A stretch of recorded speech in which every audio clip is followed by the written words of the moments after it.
60% des futurs médecins ont déjà songé à arrêter leurs études. C'est un truc, mais de dingue. Alors, il faut savoir que environ 20 à 40% par an arrêtent leurs études de médecine.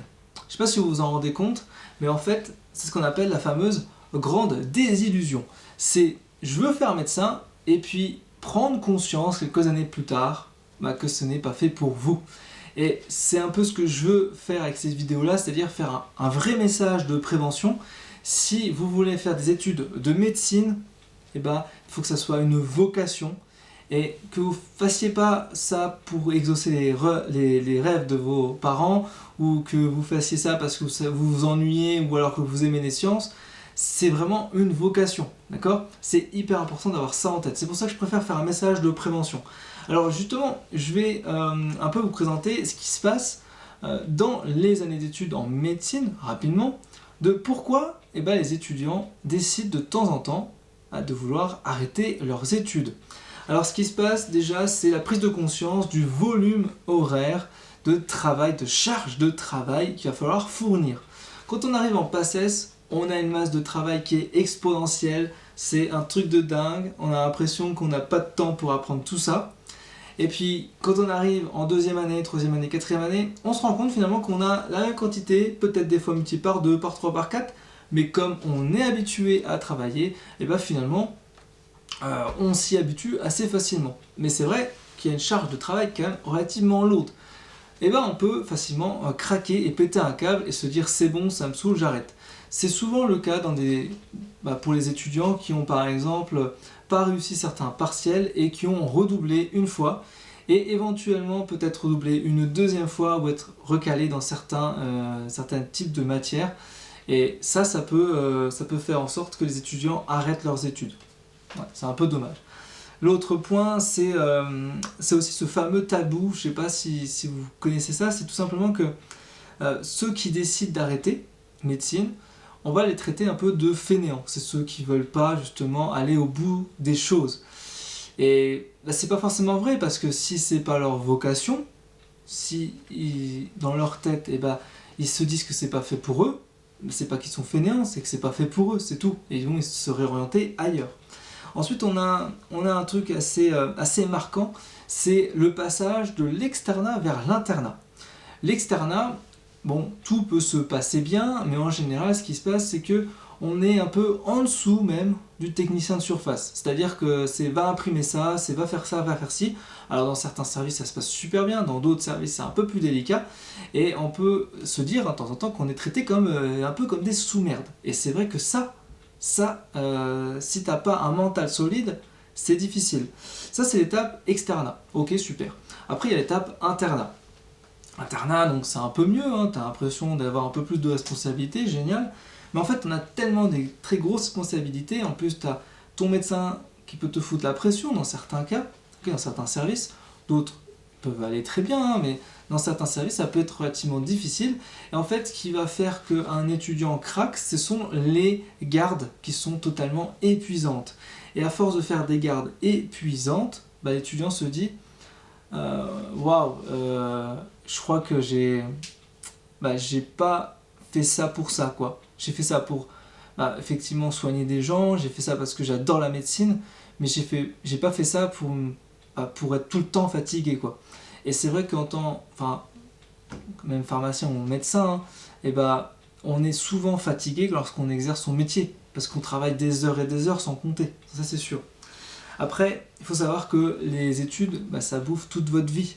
Donc c'est vrai que vous êtes médecin, peut-être à 30 ans, en général, les étudiants avant cet âge-là, ils n'ont pas d'enfants, ils n'ont pas de maison, ils sont toujours en appartement en général. Très peu d'étudiants qui sont internes ont une maison à ce moment-là. Ils attendent un petit peu en général. Donc voilà, ça bouffe toute votre vie. C'est pour ça qu'il faut faire super attention à ça. C'est une vie personnelle qui est totalement sacrifiée. Il faut vraiment le comprendre comme ça. C'est-à-dire que mais c'est vraiment comme ça que c'est prévu. C'est une carrière de sacrifice. Il faut vraiment avoir ça en tête. Donc si tu n'es pas prêt à sacrifier ta vie personnelle, ça veut dire que médecine, c'est pas forcément fait pour toi. D'accord? Ensuite, il y a cette histoire d'échec. C'est vrai que l'échec, c'est très mal admis en médecine. Pour une simple raison, c'est que c'est une voie de l'excellence. Donc forcément, si tu fais des études en médecine, tu es obligé de réussir. Et il se passe un truc assez psychologique, on pense tous, c'est si je m'arrête, alors si quelqu'un va le dire plutôt, si tu t'arrêtes de faire médecine, c'est comme si tu avais gâché la vie de quelqu'un qui voulait faire médecine à ta place. Tu as pris la place de quelqu'un, tu vois. Et c'est vrai que ça peut être perçu comme ça. Mais il faut savoir qu'il y a énormément d'étudiants qui arrêtent chaque année leurs études de médecine et qui vont se réorienter, mais dans autre chose, d'accord? Mais dans totalement autre chose qui n'a rien à voir, pour s'épanouir. Parce qu'ils ont compris qu'ils n'étaient pas prêts à sacrifier leur vie pour réaliser une carrière chirurgien ou de médecin, et ils préféraient pouvoir un peu plus vivre et avoir du temps pour eux. Donc si tu veux faire médecin, et y ait surtout cet esprit en tête qu'il va falloir vraiment vous donner, mais à 100% dans cette vocation. Voilà, ça c'est mon message d'aujourd'hui. J'espère que je t'ai pas fait trop peur, c'est pas l'objectif, mais c'est vraiment pour éviter la grande désillusion. J'ai vraiment besoin que, j'espère en tout cas avec ce genre de vidéo, que si c'est pas fait pour toi, que tu saches maintenant et pas dans 6 ans. Moi par exemple, pour parler d'un point de vue personnel, si je devais recommencer, bien entendu, je ne ferais pas PACES et je ne ferais pas des études de médecine. Pour moi, quand j'ai fait pharmacien, donc des études en pharmacie, je ne savais pas encore pourquoi je voulais faire ça. Je suis arrivé en 5e année de pharmacie, donc quand je dis en 5e année, c'est pour tout simplement le fait que j'ai pris conscience en 5e année que pharmacie d'officine, internat et industrie, c'était pas fait pour moi. Il a fallu que je trouve une solution, une voie qui m'intéresse tout en gardant les études de pharma, et j'ai pris la voie d'entrepreneuriat parce que c'était la seule voie d'échappatoire qui me convenait et qui me permettait du coup de m'épanouir dans ce que je voulais faire.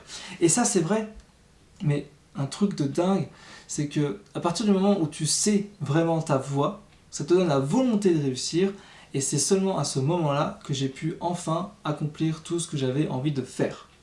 Et moi je te conseille, si tu as des rêves, si tu as des choses en tête, n'attends pas, fais-les maintenant, d'accord? Donc c'est vraiment mon idée, enfin en tout cas mon conseil d'aujourd'hui. Et pour ma part ce sera tout, j'espère que je t'ai pas fait peur, mais vraiment c'est pour t'aider.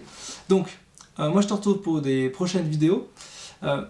Dites-moi justement en commentaire si vous avez en tête cette conscience que médecine c'est fait pour vous et que c'est pas juste un lobby ou exaucer les rêves de vos parents, ou c'est pas juste je sais pas, pour le salaire ou autre, et que c'est bien une vocation. Dites-le moi en commentaire, comme ça confirme votre idée, et puis ça permet justement de faire en sorte que vous ayez les idées claires.